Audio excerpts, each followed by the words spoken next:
नमस्कार दोस्तों, आप सभी का हमारे YouTube channel online education point पर हार्दिक स्वागत है। जैसा कि हमने एक वोटिंग करवाई थी जिसके अंदर आपसे पूछा गया था कि आपको किसके ऊपर एमसीक्यू चाहिए, यानी कि मल्टीपल चॉइस क्वेश्चंस के लिए जो वीडियो सीरीज चाहिए वो चाहिए।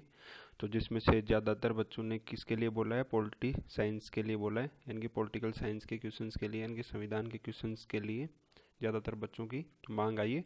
तो उसी पे अपन आज पहला वीडियो की जो वीडियो सीरीज है उसका पहला वीडियो लेके आए। इसमें 20 क्वेश्चंस हैं जिसको अपन अच्छी तरीके से देखेंगे, इनके ऑप्शंस को भी समझेंगे और इसके अंदर चर्चा करेंगे। आप हमारे वीडियो को ज़्यादा से ज़्यादा शेयर करें, लाइक करें और हमारे चैनल को सब्सक्राइब करें। तो चलिए शुरू करते हैं। सबसे पहला क्वेश्चन, तो सबसे जो पहला क्वेश्चन है उसके अंदर क्या कहा गया है।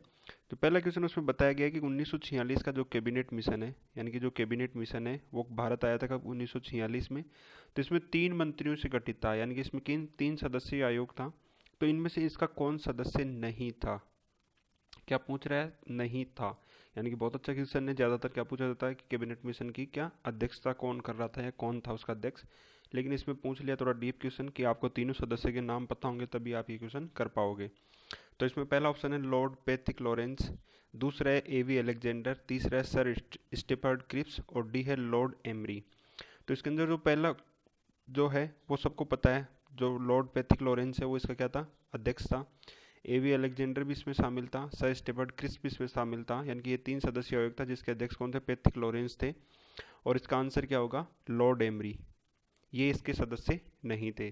तो कैबिनेट मिशन के 3 मंत्रियों से गठित था जिनमें से कौन इसका सदस्य नहीं था, लॉर्ड एमरी। ठीक है, आगे वाले क्वेश्चन नंबर 2 की बात करते हैं कि भारतीयों को वर्ष 1947 में सार्वभौम सत्ता सौंपने, इनकी जो आज़ादी सौंपने की जो योजना बनी, जो ब्रिटिश गवर्नमेंट ने योजना बनाई, उस योजना का क्या नाम दिया गया। ऑप्शन है डूरंड योजना, मिंटो मार्ले योजना, माउंट बेटन योजना और वेवेल योजना। तो इसके अंदर जो योजना बनी थी सत्ता सौंपने की, वो किस योजना के तहत बनी थी, माउंट बेटन योजना के तहत बनी थी। तो इसका राइट आंसर क्या हो जाएगा, सी हो जाएगा। ठीक है, इसके बाद में बात करें तीसरे क्वेश्चन की।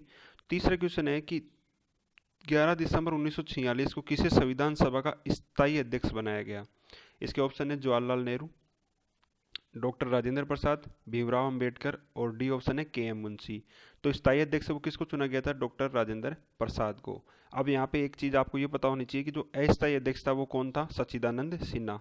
कौन थे, सच्चिदानंद सिन्हा। इनको पहले जो बैठक हुई थी उसके अंदर अस्थायी अध्यक्ष चुना गया था, सबसे बुजुर्ग व्यक्ति थे।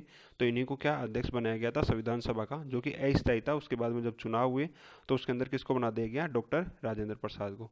ठीक है, आगे वाले क्वेश्चन की बात करते हैं अपन, क्वेश्चन नंबर 4 की।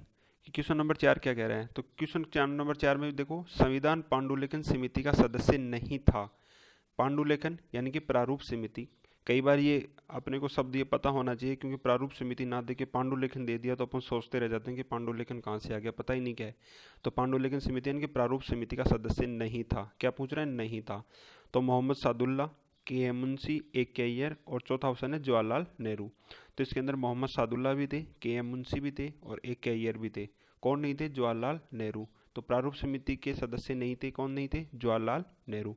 क्वेश्चन नंबर 5 की बात करते हैं कि निम्न में से वे दो शब्द कौन से, दो शब्द कौन से हैं जिनका समावेश 42वें संविधान संशोधन, तो जो 42वां संविधान संशोधन हुआ उसके द्वारा जोड़े गए। 42वां संविधान संशोधन कब, 1976 में, जब इमरजेंसी लगाई गई थी, इंदिरा गांधी के समय हुआ था। तो उसमें क्या ये दो शब्द उद्देशिका में जोड़े गए। कौन कौन से जोड़े गए, देखते हैं। ऑप्शन नंबर 1 धर्मनिरपेक्ष लोकतांत्रिक, प्रभुत्व संपन्न लोकतांत्रिक, सी ऑप्शन है समाजवादी धर्मनिरपेक्ष, डी है धर्मनिरपेक्ष गणतंत्र। तो इसका जो राइट आंसर है वो क्या होगा, समाजवादी धर्मनिरपेक्ष। ये शब्द पहले उद्देशिका में नहीं थे, यानी कि प्रस्तावना में नहीं थे। भारत का जो संविधान है उसकी उद्देशिका में नहीं थे, ये बाद में 42वें संविधान संशोधन 1976 के तहत जोड़े गए। आपको ये उद्देशिका तो रटनी चाहिए, क्योंकि हर एग्जाम में आप देखोगे, हर एग्जाम में उद्देशिका से कुछ ना कुछ क्वेश्चन पूछा जाता है। तो अपन जैसे 20 क्वेश्चन होंगे उसके बाद में उद्देशिका आपके सामने लेके आएंगे, तो उद्देशिका के बारे में अपने को पढ़ना है। ठीक है, इसके बाद में आगे क्वेश्चन देखते हैं। क्वेश्चन नंबर 6 कि संसद की लोक लेखा समिति के अध्यक्ष कौन, के अधिकतम सदस्यों की संख्या कौन, क्या कितनी होती है। लोक लेखा समिति यानी कि पीएसी बोलते हैं जिसको। तो इस संसद की लोक लेखा समिति में अधिकतम सदस्यों की संख्या कितनी होती है? तो अधिकतम सदस्यों की संख्या कितनी होती है? ऑप्शन देखते हैं 22, 17, 25 या 21। तो इसका राइट आंसर होगा क्या? 22। कितनी होती है? 22 होती है। अभी बात करेंगे अगर लोक लेखा समिति यानी कि पीएससी का अध्यक्ष कौन है, तो जो लोक लेखा समिति है उसका अध्यक्ष कौन होता है? जो विपक्षी पार्टी होती है संसद में, यानी कि जो बहुमत में आ जाती है वो तो सरकार में होती है, और जो विपक्ष वाली पार्टी होती है उसका जो दल का नेता होता है, दल का जो नेता होता है उसी को बनाया जाता है। तो अभी कौन है? अधीर रंजन चौधरी। कौन है? जो पश्चिम बंगाल से सांसद है कांग्रेस के, अधीर रंजन चौधरी, जो कि लोकसभा में क्या है? विपक्ष के नेता हैं अधीर रंजन चौधरी। तो अधीर रंजन चौधरी क्या लोक लेखा समिति के क्या है? अध्यक्ष हैं, और इसमें अधिकतम सदस्यों की संख्या कितनी हो सकती है? 22 हो सकती है। ठीक है, आगे वाले क्वेश्चन की अपन जब बात करते हैं, क्वेश्चन नंबर 7। क्वेश्चन नंबर 7 है कि भारत के महान्यायवादी के अधिकारों में सम्मिलित अधिकार है, यानी कि जो महान्यायवादी है, सॉलिसिटर जनरल जिसको बोलते हैं, तो उसके अधिकारों में क्या क्या शामिल है? वह लोकसभा की कार्यवाही में भाग ले सकता है। बिल्कुल राइट कथन है। लोकसभा की किसी भी समिति का सदस्य हो सकता है। बिल्कुल ये भी राइट बात है, वो किसी समिति का सदस्य उसको संसद बना सकती है। ऑप्शन नंबर 3 है, और सी कथन है सी, लोकसभा में बोल सकता है। बिल्कुल वह बोल सकता है, जब भी उसको जरूरत हो सकती है तो वह लोकसभा में बोल सकता है। चौथा कथन है कि लोकसभा में मतदान कर सकता है। ये कथन क्या है? गलत है। वह लोकसभा का सदस्य नहीं है तो वो क्या मतदान नहीं कर सकता? क्या नहीं कर सकता? वोटिंग नहीं कर सकता। अब सत्य कूट देख लेंगे, तीन सही है तो कौन सा? बी ऑप्शन हो जाएगा, ए बी सी। तो जो महान्यायवादी है वो क्या क्या कर सकता है? लोकसभा की कार्यवाही में संसद का सदस्य न होते हुए भी भाग ले सकता है, नए सदस्य होते हुए समिति का सदस्य भी बन सकता है, और लोकसभा में वो अपनी बात भी रख सकता है, लेकिन मतदान नहीं कर सकता। और अगर बात करें वर्तमान में जो महान्यायवादी वो कौन है? अपने भारत के वेणुगोपाल, जो कि 15वें महान्यायवादी हैं, और इनका कार्यकाल कब तक है? 20 जून तक, 20 जून 2020 तक है। ठीक है, और इसकी जो नियुक्ति है वो किसके किसके तहत होती है? तो ये होती है अनुच्छेद 76 के तहत, आर्टिकल 76 के तहत राष्ट्रपति इसकी नियुक्ति करता है। और राष्ट्रपति इसकी नियुक्ति कैसे करता है? जो सुप्रीम कोर्ट है उसका न्यायाधीश बनने की जिस व्यक्ति में योग्यताएं होती है उसके तहत ही क्या करता है? इसकी नियुक्ति करता है। ठीक है, आगे वाले क्वेश्चन की बात करते हैं। Question number 8। क्वेश्चन नंबर 8 में क्या कहा गया है कि संसद की कार्यवाही में निम्न में से कौन भाग ले सकता है? ये जो संसद की कार्यवाही उसमें से कौन भाग ले सकता है? तो भारत का मुख्य न्यायाधीश भाग नहीं ले सकता। दूसरा कहते हैं मुख्य निर्वाचन आयुक्त, ये भी नहीं ले सकता। भारत का महान्यायवादी, अभी अपन ने पिछला क्वेश्चन किया तो भारत का महान्यायवादी इसमें भाग ले सकता है। तो इसमें कौन सा कथन हो जाएगा? केवल सी, यानी कि सी ऑप्शन हो जाएगा। केवल 3, भारत का महान्यायवादी संसद की कार्यवाही में क्या ले सकता है? भाग ले सकता है। इसके बाद में बात करें आगे वाले क्वेश्चन की। आगे वाले क्वेश्चन में क्या गया कि भारतीय संविधान के किस संशोधन के द्वारा सिक्किम को पूर्ण राज्य का दर्जा दिया गया?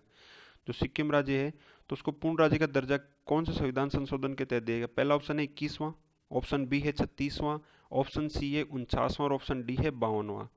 तो जो सिक्किम में उसको 1975 में 36वां संविधान संशोधन हुआ और उसके द्वारा इसको क्या दिया गया? पूर्ण राज्य का दर्जा दिया गया। इससे पहले भारत 1975 से पहले क्या था?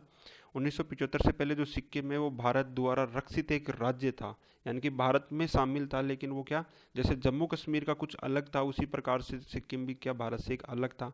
भारत के पास उसका डिफेंस और विदेश नीति थी, यानी कि विदेशों के साथ क्या करना है क्या वो भारत डिसाइड करेगा, और उसकी डिफेंस यानी कि उसकी सुरक्षा पुलिस और फौज उसके पास क्या भारत के पास थी। बाकी जो भी कार्य था वो खुद कर सकता था सिक्किम। लेकिन 36वें संविधान संशोधन के द्वारा 1975 में जो हुआ उसके द्वारा सिक्किम पूर्णतः भारत का एक राज्य बन गया। ठीक है, आगे वाला क्वेश्चन की बात करते हैं। Question number 10। क्वेश्चन नंबर 10 में क्या कहा गया कि भारत में किसी राज्य के विधान परिषद, जो विधान परिषद है प्रत्येक राज्य में नहीं है, कुछ राज्यों में बनी हुई है, 8 राज्य हैं उनमें बनी हुई है, और 2 या 3 में क्या प्रस्तावित है जो बन जाएगी। अधिकतम तो उसमें पूछ रहा है कि जो विधान परिषद उसमें अधिकतम सदस्य संख्या कितनी हो सकती है, यानी कि उसमें कितने सदस्य बैठ सकते हैं। पहला ऑप्शन है विधानसभा सदस्यों की कुल संख्या का 2/3 यानी कि 2/3। दूसरा ऑप्शन है कि विधानसभा की संख्या के बराबर। तीसरा ऑप्शन की विधानसभा की कुल संख्या से अधिक, यानी कि विधानसभा में जितने सदस्य हैं उससे ज़्यादा होने चाहिए। और डी ऑप्शन है विधानसभा की कुल सदस्य संख्या का 1/3। तो इसका राइट आंसर होगा कौन सा? डी ऑप्शन, यानी कि विधानसभा की कुल सदस्य संख्या है उसका 1/3। जैसे बात करें कि राजस्थान में कितने सदस्य हैं? 200 सदस्य हैं। तो अगर यहाँ पे विधान परिषद बने तो विधान परिषद बनेगी तो कितने सदस्य होंगे? तो लगभग कितने होंगे इसके अंदर? 68 के लगभग होंगे। ठीक है, इसी प्रकार आगे बात करें, आगे वाला क्वेश्चन नंबर 12। तो क्वेश्चन नंबर 12 में क्या कहा गया कि भारतीय संविधान में समवर्ती सूची है वो किसके संविधान से ली गई है। तो भारतीय संविधान में समवर्ती सूची है, जो समवर्ती सूची जिसको बोला जाता है, वो किस संविधान से ली गई है, यानी कि किस देश से ली गई है। तो ये किससे ली गई है? ऑस्ट्रेलिया से ली गई है। किससे? ऑस्ट्रेलिया से। ये भी आपको पता होना चाहिए कि समवर्ती सूची किससे ली गई है। जितने भी अपने जिस दूसरे देश से, जैसे यूएसए से मौलिक अधिकार लिए गए, न्यायिक पुनरावलोकन लिया गया है, ऐसे ऐसे अपने को सारी चीज़ें धीरे धीरे क्वेश्चंस में आती रहेंगी और अपने को अलग से एक लिस्ट बना के भी उसको याद होना चाहिए। आगे बात करते हैं क्वेश्चन नंबर 13 की, कि संविधान की उद्देशिका में कितनी बार संशोधन किया जा चुका है। जो संविधान की उद्देशिका है, जिसको प्रस्तावना भी बोल सकते हैं, तो उसमें कितनी बार संशोधन किया जा चुका है। तो ऑप्शन ए 2 बार, ऑप्शन बी 1 बार, ऑप्शन सी कभी नहीं और ऑप्शन डी 3 बार। तो इसका क्या? 1 बार। एक बार कब? 42वां संविधान संशोधन हुआ कब? 1976 में। और तब उसमें 2 नए शब्द जोड़े गए। कौन कौन से? समाजवादी और धर्मनिरपेक्ष वाले जोड़े गए। और तभी इसका क्या हुआ था? संविधान संशोधन हुआ था। किसमें? उद्देशिका में। आगे वाले क्वेश्चन की बात करते हैं, क्वेश्चन नंबर 14। तो क्वेश्चन नंबर 14 है, उसके अंदर बात करते हैं कि संविधान की प्रस्तावना सभी भारतीय नागरिकों को कौन सा एक उपलब्ध कराने का वायदा नहीं करती। कि क्या उपलब्ध कराने का वायदा नहीं करती? विचारों की स्वतंत्रता ये देता है भारतीय संविधान, राजनीतिक न्याय ये भी देता है, सामाजिक न्याय इसकी गारंटी भी भारतीय संविधान देता है, पूजा की समानता ये नहीं देता। तो राइट आंसर क्या हो जाएगा? डी, यानी कि पूजा की समानता नहीं है कि प्रत्येक व्यक्ति एक ही तरह की पूजा करे, ये कोई जरूरी नहीं है, इसका उपलब्ध नहीं करवाता संविधान, यानी कि सबको अपने अपने धर्म के अनुसार पूजा करने का अधिकार है। क्वेश्चन नंबर आगे वाला देखते हैं 15। भारतीय राजनीतिक व्यवस्था में इनमें से कौन सर्वोच्च है। तो ऑप्शन दे रखा है ए संसद, बी संविधान, सी सर्वोच्च न्यायालय, डी राष्ट्रपति। तो जो सर्वोच्च माना गया है वो क्या है? संविधान। जो संविधान है वो अपने भारतीय जो राजनीतिक व्यवस्था है उसमें सर्वोच्च है, कि जो संविधान में लिखा हुआ है वो सबसे ज़्यादा सर्वोच्च है। अगर यहाँ ऑप्शन में संविधान नहीं होता तो फिर अपन किस पे टिक करते? राष्ट्रपति पे करते।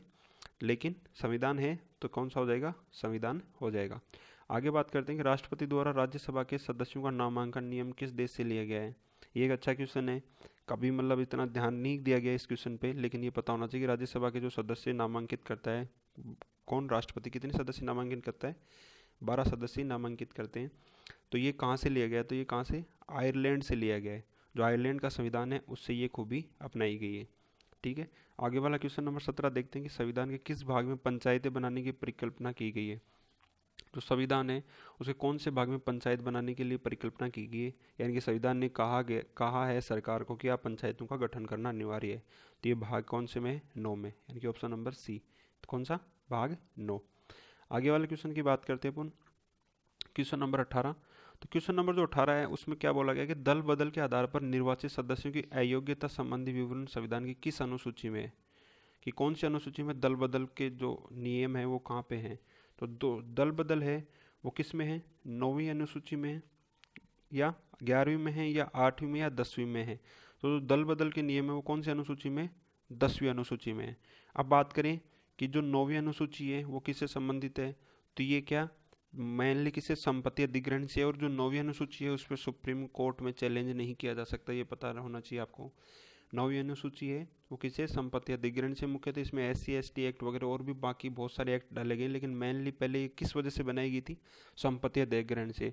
क्योंकि इतना गरीब देश था, तो जब देश आज़ाद हुआ तो जो कुछ लोगों के पास संपत्ति बहुत ज़्यादा थी, तो उस लोगों को क्या जो नीति निर्देशक तत्व थे उनको लागू करने के लिए इस मौलिक अधिकार को छीना गया। और तब ये 9वीं अनुसूची बनाएगी जिसमें न्यायिक पुनरावलोकन नहीं किया जा सकता। बात करें 11वीं अनुसूची, तो ये कृषि, पशुपालन, भूमि विकास, वानिकी आदि से संबंधित है। 8वीं अनुसूची है वो किससे संबंधित है? ये भाषा से संबंधित है। इसके बाद में आगे वाले क्वेश्चन की बात करें कि संविधान की जो 6ठी अनुसूची है निम्न में से किस राज्य में लागू नहीं होती। यानी कि जो 6ठी अनुसूची है वो किस में लागू नहीं होती। तो ये मणिपुर में लागू नहीं होती। इसका राइट आंसर क्या हो जाएगा? ए। इसके बाद में बी मेघालय, असम और त्रिपुरा, ये 3 राज्य हैं, इनमें लागू होता है। तो 6ठी अनुसूची वो किसके लिए बनाई गई है? 3 तो यहाँ दे रखे हैं, असम, मेघालय, त्रिपुरा, और एक और है इसके अंदर मिजोरम। कौन सा? मिजोरम। तो ये 4 राज्य हैं जिनके लिए 6ठी अनुसूची बनाएगी और उनको कुछ विशेष अधिकार दिए गए हैं। जो भारत के अन्य राज्य हैं उनसे कुछ विशेष अधिकार दिए गए इन राज्यों को। किनको? असम, मेघालय, त्रिपुरा और मिजोरम को। तो ये मणिपुर में लागू नहीं होती है। यहाँ मणिपुर के अलावा दूसरा ऑप्शन भी डाल सकते हैं, तो आपको ये चारों ऑप्शन पता होना चाहिए। असम, मेघालय, मिजोरम और त्रिपुरा, इनके लिए 6ठी अनुसूची बनाई गई है। इसके बाद में बात करेंगे संविधान के किस अनुच्छेद के अंतर्गत राज्य सरकारों को ग्राम पंचायत के गठन का निर्देश देता है। अभी अपन ने बात की थी भाग की, बात करते हैं अनुच्छेद कि किस अनुच्छेद के द्वारा ग्राम पंचायत का गठन होगा। तो इसके अनुच्छेद 40 है, उसके द्वारा क्या होगा, ग्राम पंचायत का गठन करेगी। जो सरकार है, राज्य सरकारें हैं, वो अनुच्छेद 40 के तहत ग्राम पंचायत को गठन करेगी। जो अनुच्छेद 32 है उसमें क्या है, संवैधानिक उपचारों का अधिकार है। और अनुच्छेद 37 है वो किसी भी बच्चे को टॉर्चर करने से संबंधित है कि उसको टॉर्चर नहीं किया जा सकता, उसको कोई ऊपर कोई ज़बरदस्ती नहीं थोपा जा सकता। और अनुच्छेद 51 है वो मौलिक कर्तव्यों से जुड़ा हुआ आ जाता है।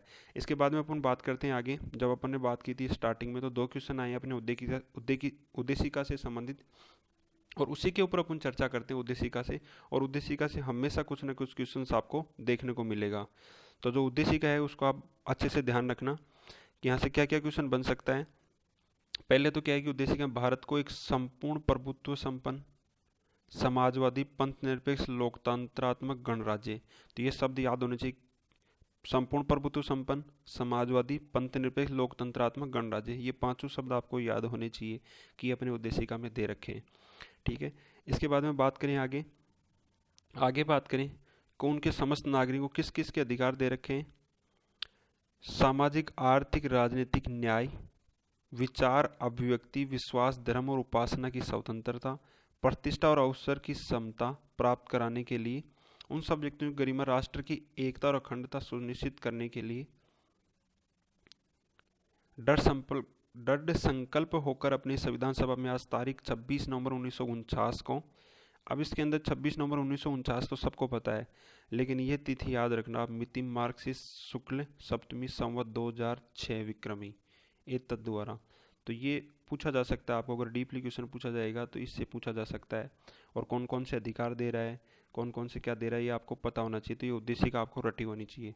इस प्रकार दोस्तों आज अपन ने 20 क्वेश्चन किए। अगर आपको अच्छे लगे तो आप हमें कमेंट करके बताएं, ज़्यादा से ज़्यादा देखें, ज़्यादा से ज़्यादा लाइक करें, सब्सक्राइब करें और हमें बताएं। तो आगे हम इससे अच्छा और मैटर लेके आते रहेंगे और क्वेश्चंस की संख्या भी बढ़ा देंगे।